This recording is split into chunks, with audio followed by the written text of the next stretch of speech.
इतनी देर से साइकिल चला रहा हूँ, अब तो मेरे पैरों ने जवाब दे दिया है। एक काम करता हूँ, थोड़ी देर उस बड़े पेड़ के नीचे बैठकर आराम कर लेता हूँ। फिर दीपक एक बड़े से पेड़ के नीचे बैठकर आराम करने लगता है। देखते ही देखते उसकी आंख लग जाती है। तभी अचानक जोरदार आवाज से उसकी आंखें खुल जाती है और वो देखता है कि एक भयानक सी दिखने वाली चुड़ैल उसकी साइकिल लेकर भाग रही है। अरे मर गया रे, ये चुड़ैल तो मेरी साइकिल लेकर भाग रही है। अरे कोई तो मेरी साइकिल बचाओ। फिर एक दिन दो औरतें उस जंगल से गुजर रही होती हैं। आज तो हमें बाजार से लौटने में बहुत देर हो गई। हाँ, तुमने सही कहा। आज भी अगर मैं देरी से घर पहुंची तो मेरा पति तो बहुत नाराज हो जाएगा। तभी उन दोनों औरतों के पीछे से चुड़ैल उड़ती हुई आती है और दोनों की चोटी एक साथ काट लेती है। ओह, मेरी चोटी! अरे मर गई रे! अरे तेरा नाश बिटे, हमारी चोटी काट कर ले गई। अब तो हम किसी को मुंह दिखाने लायक नहीं रहे। तेरा सत्यानाश हो। देखते ही देखते गांव में उस चुड़ैल का डर चारों ओर फैल जाता है। एक दिन रमेश अपनी पत्नी के साथ उस जंगल से गुजरते हुए अपनी पत्नी से कहता है, अरे भाग्यवान, क्या कर रही हो? जरा जल्दी जल्दी पैर चलाओ, रात होने से पहले हमें गांव पहुंचना है। और कितनी तेज चलूं जी? आप तो हर वक्त बस मुझे डांटते ही रहते हैं। तभी वो चुड़ैल उड़ती हुई आती है और रमेश के बाल पकड़कर हवा में उसे उड़ा कर ले जाती है। अरे मर गया रे! अरे चुड़ैल तो मुझे कहा लिए जा रही है। अरे कोई तो बचाओ रे!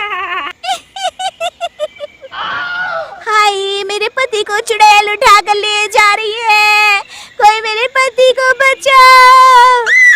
चुड़ैल की रोज रोज की इन हरकतों से तंग आकर एक दिन सभी गांव वाले इस समस्या से छुटकारा पाने के लिए मुखिया जी के घर पहुंचते हैं। अरे मुखिया जी, बाहर आइए। तभी मुखिया घर से बाहर आते हैं। अरे क्या बात है भाइयों, आप सभी गांव वाले यहाँ एक साथ क्यों आए हैं? तभी विमला कहती है, अरे क्या बताऊं मुखिया जी, उस जंगल वाली चुड़ैल ने तो मेरी चोटी काट ली। अरे क्या बताऊं मुखिया जी, वो चुड़ैल तो मेरी नई साइकिल लेकर 9-2-11 हो गई। तभी रमेश की पत्नी कहती है, अरे ये तो कुछ भी नहीं है, वो चुड़ैल तो मेरे पति को ही उड़ा कर ले गई।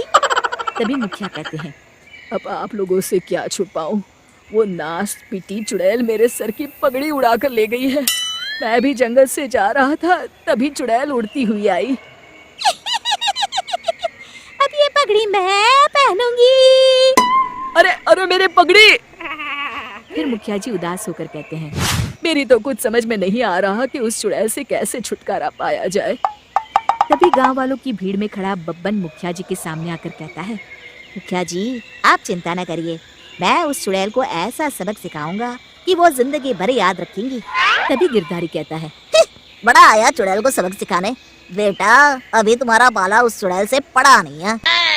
अरे बड़ी बड़ी बातें करना तो आसान है, कुछ करके दिखाओ तुम माने। तो ठीक है, कल मैं अकेला जंगल में जाऊंगा और उस चुड़ैल का किस्सा हमेशा के लिए खत्म कर दूंगा। फिर अगले दिन बब्बन उस जंगल में पहुंच जाता है और चुड़ैल को आवाज देने लगता है, अरे चुड़ैल दीदी, कहाँ हो तुम? मैं तुम्हारे लिए खुशखबरी लाया हूँ। तभी चुड़ैल बब्बन के सामने आ जाती है। आज पहली बार कोई इंसान मुझे ढूंढता हुआ इस जंगल में आया है। अरे तू कहाँ से आया है और मेरे लिए क्या खुशखबरी लाया है?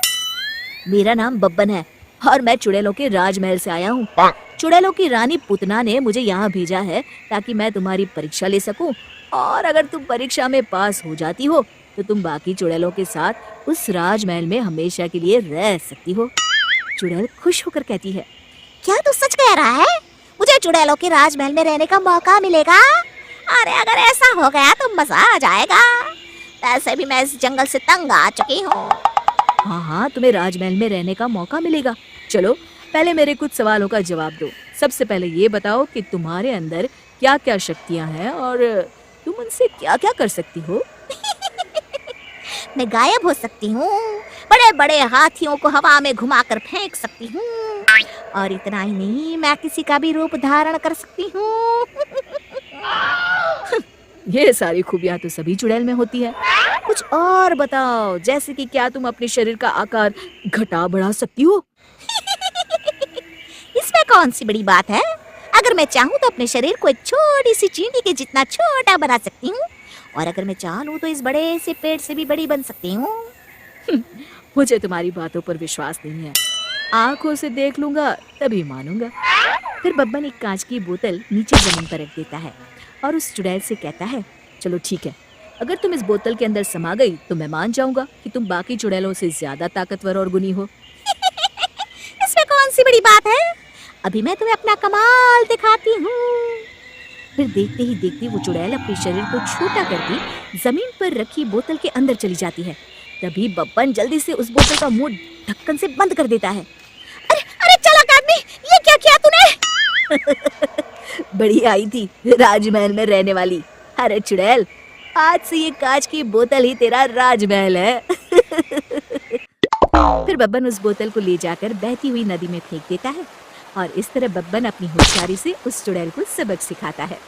शिक्षा, हिम्मत और होशियारी से दुनिया की बड़ी से बड़ी समस्या पर विजय प्राप्त की जा सकती है। दोस्तों, हमें उम्मीद है कि आपको हमारी ये कहानी पसंद आई होगी। कृपया हमारे चैनल को सब्सक्राइब करें और सभी अपडेट्स के लिए बेल आइकन जरूर दबाएं। और हाँ, वीडियो लाइक और शेयर करना मत भूलिएगा। Bye bye.